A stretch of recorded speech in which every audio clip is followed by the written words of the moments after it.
Olá, meu nome é Marcele Andrade, sou discente do curso de Arquitetura e Cidade Sustentável e vou falar sobre o seminário de pesquisa da avaliação da professora Gilcilene Costa de Souza Pinho, que tem como título, intitulado Método de Alocação de Impactos Ambientais para Avaliação do Ciclo de Vida na Reciclagem de Resíduos Plásticos. Então, inicialmente, o que vem ser a avaliação de ciclo de vida? É amplamente utilizada para a quantificação de fluxo de energia, de água, matéria-prima e emissões de ar para efluentes líquidos e ao solo de produtos, processos e serviços. A avaliação nada mais é do que a avaliação do ciclo de vida, é uma etapa anterior à reciclagem, que é uma técnica de destinação de resíduos. E esses impactos ambientais, eles podem ser calculados a partir dessa avaliação do ciclo de vida, que é o ACV. Então, ele tem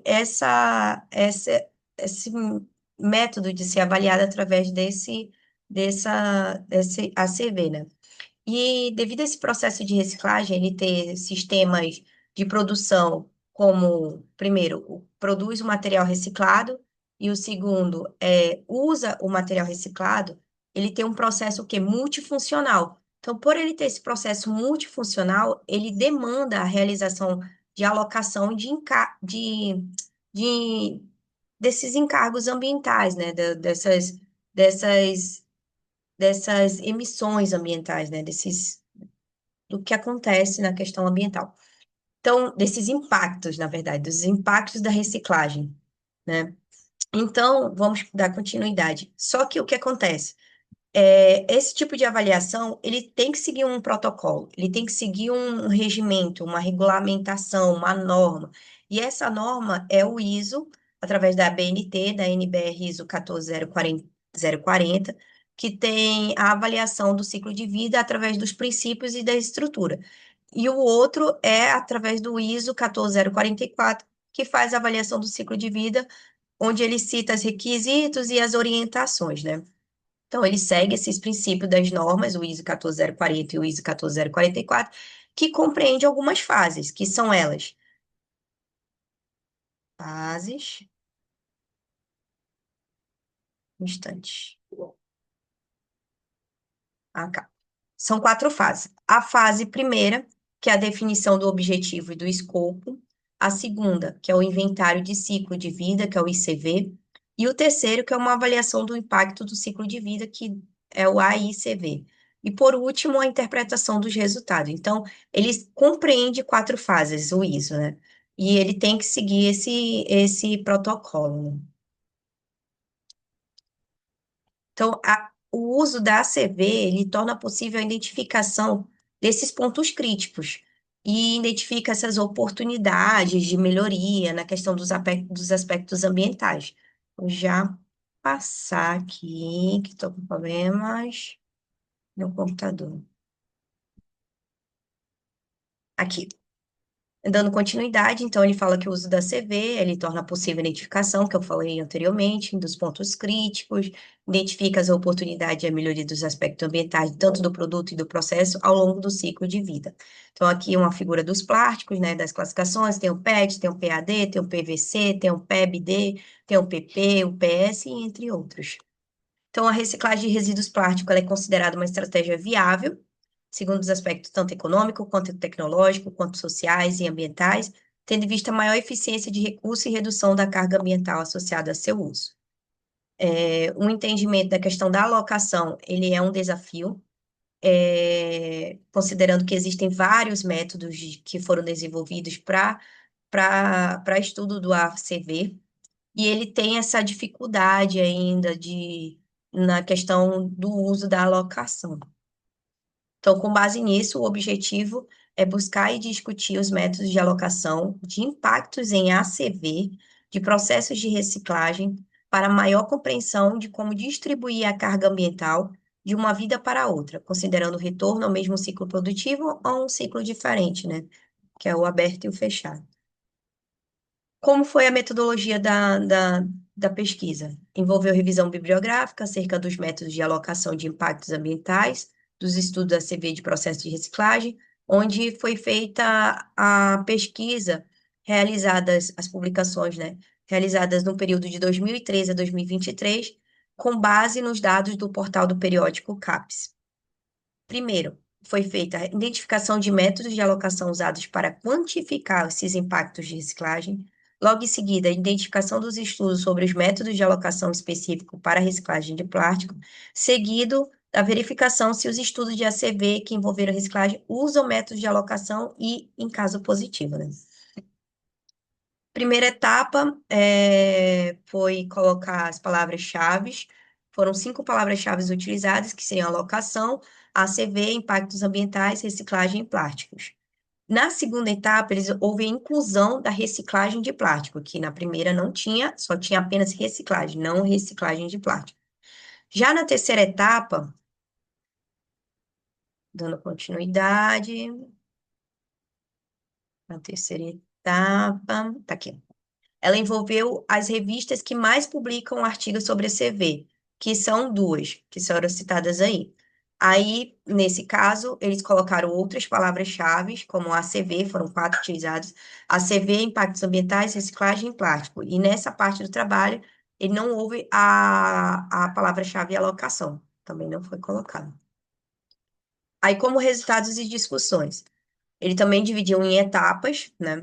E tem os métodos de alocação aplicado à reciclagem em estudos de avaliação do ciclo de vida. Ele cita os métodos, qual foram encontrados nessas revisões de literatura, nesses trabalhos, né? Segundo, qual foi a aplicação de método de alocação em avaliação do ciclo de vida, a reciclagem de plástico. E a terceira, se a verificação se estudos de avaliação de impacto da reciclagem de plástico usam a alocação, se usa sim ou não. Aí, no primeiro, que é os métodos de alocação aplicados à reciclagem em estudos de avaliação do ciclo de vida, ele cita ali as características, né? Qual foi o método de alocação utilizado, qual é a característica, quais são os pontos fortes e as limitações, que seriam os pontos negativos. Desculpa. Aí, como dando continuidade, tem a desagregação do sistema em subprocessos, que é um método de alocação. E qual é a característica dele principal? É você dividir o processo, que é um processo multifuncional, que é desagregado em mais de processo unifuncional. Ele é um processo que é indicado na ISO 14044, mas ele tem uma limitação porque mesmo que eles sejam independentes, ele acredita que um subprocesso ele pode afetar o impacto ambiental de um outro subprocesso, já que ocorre essa divisão desses processos. Aí o próximo método é a expansão do sistema, que já envolve as fronteiras dos estudos, elas já são expandidas para incluir o subprocesso, já no outro não ocorre, e aí esse aqui já ocorre, e obtendo somente produto de interesse. Também é indicado pela norma, a 14044. Ela é viável para ciclo aberto de reciclagem. O que que seria o ciclo aberto? É aquele produto que retorna para ciclo diferente. O fechado, o produto ou material, ele é reciclado, mas ele volta para o mesmo ciclo do produto, né? Ciclo aberto, ciclo fechado. Então, nesse caso, ele é viável somente para ciclo aberto, aquele ciclo que totalmente ele vai retornar para um ciclo totalmente diferente do anterior. Então, ele é difícil de aplicação, pois resulta em sistemas grandes e demanda muitos requisitos de dados do sistema. Aí, em seguida, tem o método de substituição. Esse é um método bastante falado no decorrer do artigo, que ele também é chamado por método de carga evitada, substituir a carga ambiental. Os impactos, eles são calculados sobre o material e que serão produzidos para compensar a perda do material que vai ser reciclado. E ele tem alguns bons pontos fortes, né? Tem 3. Ele utiliza o material reciclado como matéria-prima, ele substitui os impactos da produção de matéria-prima virgem e ele podem ser aplicados tanto em sistema aberto quanto em sistema fechado. Então, ele pode ser aplicado nos dois tipos de sistema. Só que a limitação é ele que fornece créditos para o primeiro uso, o que resulta em um aumento de carga ambiental associado ao segundo ciclo de uso, né? Aí, em seguida, tem o método de carga evitada, ele é um pouco similar ao método de substituição. É, Ele já substitui a carga ambiental do material virgem que seria produzido. Pontos fortes, considera os benefícios da não extração de matérias-primas virgens e é viável para sistema aberto de reciclagem, já é mais viável para o sistema aberto. E a limitação é que ele é semelhante ao anterior, que é o método de substituição. Aí vem a alocação por massa, que é a carga ambiental de todo o ciclo de vida do material. Ela é dividida em diferentes produtos na proporção da massa de cada produto. Ela é indicada pelo ISO e é um método complexo pela dificuldade de se contabilizar os impactos de todo o sistema ao longo do ciclo de vida, já é mais complexo. Tem o método de corte, o cut-off, também bastante citado no decorrer do artigo, onde cada produto deve receber apenas a carga ambiental causada diretamente por ele, permitindo que os ciclos seguintes não imputem os encargos ambientais dos produtos anteriores. Pontos positivos? Tem. Bastante? Tem. Simplicidade de alocação, estimula a reciclagem do resíduo, não é necessário conhecer os dados regressos do sistema de produto estudado e evita a dupla contagem do fluxo dos impactos, mas também tem pontos negativos. Não reconhece a relação intrínseca entre a fase de produção e reciclagem, já que não é necessário conhecer os dados de regresso. A dúvida gerada a partir desse método é: seria coerente excluir os impactos da primeira vida? Sim ou não? Números de ciclo de reciclagem, outro método. Os impactos de produção de matéria virgem e tratamento de resíduos são igualmente compartilhados por todos os ciclos do reprocessamento. Pontos positivos: permite a inclusão de fator de alocação para o material reciclado, que entra e que sai do sistema do produto. O método é apropriado para garantir a reciclagem de plástico. Pontos a se pensar, os negativos, é que requer dados de qualidade do material reciclado, que entre no material reciclado e que sai do sistema do produto. Então, precisa de um maior controle nesse tipo de método. Método de ciclo fechado. Ele associa que cada ciclo de vida de um produto é igualmente responsável pelos impactos ambientais associados ao consumo de matéria-prima e tratamento de resíduos. Pontos positivos: o material reciclado repõe a matéria-prima sem afetar a reciclagem de outro material. E negativo, uma vez que a contabilização de encargos ambientais é acumulada a cada ciclo de reciclagem, o que pode viabilizar a reciclagem. E o método 50 por 50 também bastante citado, ele aloca a carga ambiental dos consumos de recursos e impactos de destinação do material pós-consumo, com a contabilização apenas do primeiro e do último ciclo do produto, com iguais responsabilidades dos impactos. É válido também para reciclagem em ciclo aberto, desde que o material não sofra perda de qualidade relevante. Negativo, a dificuldade desse método é devido à exigência de dados externos ao sistema do produto em análise, que pode dificultar a sua aplicação. Também tem que ter um maior controle. Alocação econômica. O resíduo recebe valoração econômica ao ser considerado como matéria-prima e deixa ter custo para tratamento e deixa de ter custo para tratamento de resíduos. A carga ambiental é dividida entre produto virgem e os produtos reciclados com base no valor econômico das duas funções. E ela, ponto negativo é que depende da flutuação dos valores de mercado. Ele cita, no decorrer do artigo, que há uma dificuldade muito grande sobre a alocação econômica por causa dessa flutuação dos valores do mercado. Então, no final, geralmente os trabalhos que usaram essa metodologia, muito difícil, mas que usaram com outras, chegaram à conclusão que é muito difícil fazer essa metodologia de alocação econômica, justamente por causa dessa flutuação do mercado. Aí, por último, a perda de qualidade, que relaciona a perda de qualidade técnica do material e o preço que é praticado no material reciclado. Ele é adequado para reciclagem em ciclo aberto e ele depende da flutuação do preço do mercado também. Aí já o segundo, que é a aplicação de método de alocação e avaliação do ciclo de vida e reciclagem de plástico. Ele cita ali só poucos trabalhos, onde ele cita os quatro, da Life Cycles e o primeiro, né? Ele fala que não especifica o tipo de plástico trabalhado, qual foi o método utilizado, o cut-off e o 50 por 50. Já o segundo, ele fala que utilizar a carga evitada e o número de ciclos subsequente, mas também não cita nada sobre os plásticos estudados. Já o terceiro, eles falam sobre copos de poliestireno, aí usa outros métodos. Geralmente, tu pode observar que ele usa não só o único método de alocação, mas ele usa outros métodos de alocação justamente para fazer esse comparativo. Substituição, número de ciclos subsequentes e 50 por 50.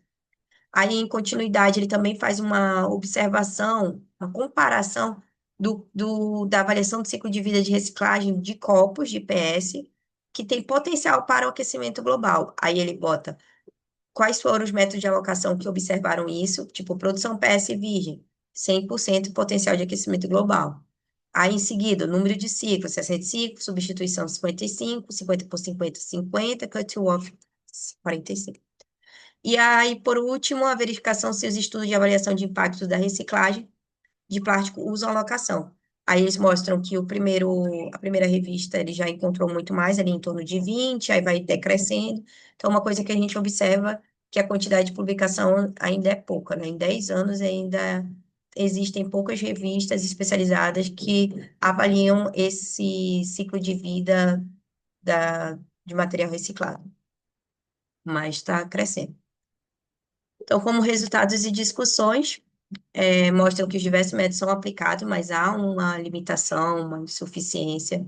Entre os mais utilizados estão o cut-off, a substituição, a carga evitada, ou a carga evitada, o método de número de ciclos, 50 por 50, a perda de qualidade e a alocação econômica. O método mais recorrente foi o cut-off, que considera que o resíduo chega livre de carga ambiental, sendo responsável apenas pelos impactos, a partir do momento em que entra no novo ciclo produtivo. Já outros métodos, como 50-50, buscam dividir os encargos entre a produção da matéria virgem e a reciclagem, enquanto a substituição atribui créditos ao uso do reciclado por evitar a produção da matéria-prima virgem. Os estudos comparativos evidenciam que a escolha do método pode alterar significativamente os resultados, influenciando a percepção dos benefícios da reciclagem. Isso reforça a dificuldade de padronizar a avaliação. Então, é justamente o que eu falei anteriormente. Geralmente, os trabalhos eles fazem um comparativo de métodos e eles chegam a esse resultado de que é muito difícil, que há uma diferença quando se utiliza os métodos e que há uma dificuldade de padronizar essa avaliação. Então, como fragilidade, o uso da alocação é um ponto crítico na quantificação de impactos em ACV, da reciclagem de plástico. A lacuna existente é que, apesar dos avanços nos estudos sobre alocação, ainda faltam informações claras sobre como e qual critério utilizar na seleção do método mais adequado. Sobre o panorama, né, atual. Cerca de 70% dos artigos publicados em revistas de maior relevância em ACV utilizam métodos de alocação. Então, estão utilizando os métodos de alocação. O método cut-off é o mais empregado, ele tem uma contribuição esperada do trabalho, reduzir a lacuna, contribuição esperada do trabalho, reduzir a lacuna de conhecimento sobre a alocação de impactos ambientais em ACV aplicada à reciclagem de plástico. E como importância do tema, aí também tem apoiar a fundamentação científica para a escolha de métodos de alocação, e a importância do tema é que a reciclagem se destaca como alternativa que gera reduções significativas dos impactos ambientais. E aqui eu encerro. Muito obrigada pela apresentação.